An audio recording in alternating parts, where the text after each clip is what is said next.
Yo, what just happened? Chris Rock was roasting the audience as comedians usually do in these events. However, one of the audience, Will Smith, got rubbed the wrong way with one of the jokes. So what he decides to do, he gets up, walks up on stage towards Chris, and slaps him across the face.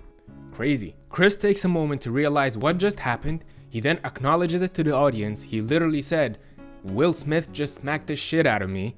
And then he tries his best to fulfill his duty and salvage the moment and deliver a positive vibe for the audiences. Well, why is that important? I personally found some lessons in this. Some people back up Will Smith for taking a strong stand, and some people back up Chris Rock for not lashing back out at Will Smith and staying professional and for doing his job and entertaining as a comedian that is expected to roast celebrities attending in order to brighten the mood. What I find specifically unique in this incident is the contrast between the environment and what's expected to the intensity of the action.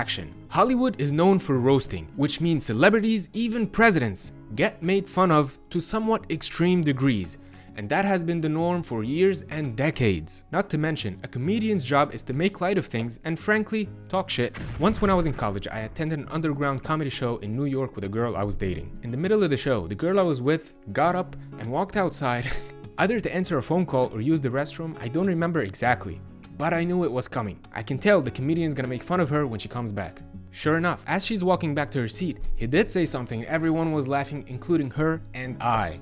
But as a man sitting next to her, understanding that we're in a comedy club, understanding that a comedian is a professional shit talker, it's untasteful to get upset at a joke at a comedy club. I wanted to say something to the comedian, however, after he said the joke.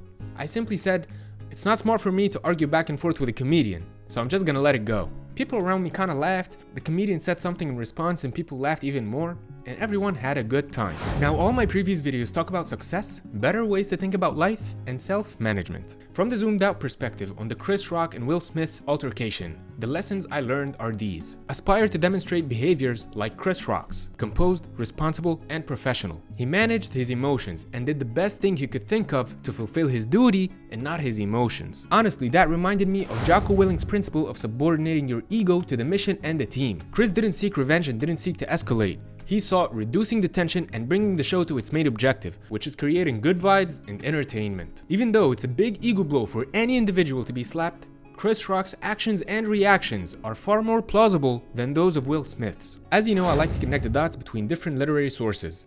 The first habit of 7 Habits of Highly Effective People by Stephen Covey is being proactive, which essentially means we have to subordinate our emotions to our values.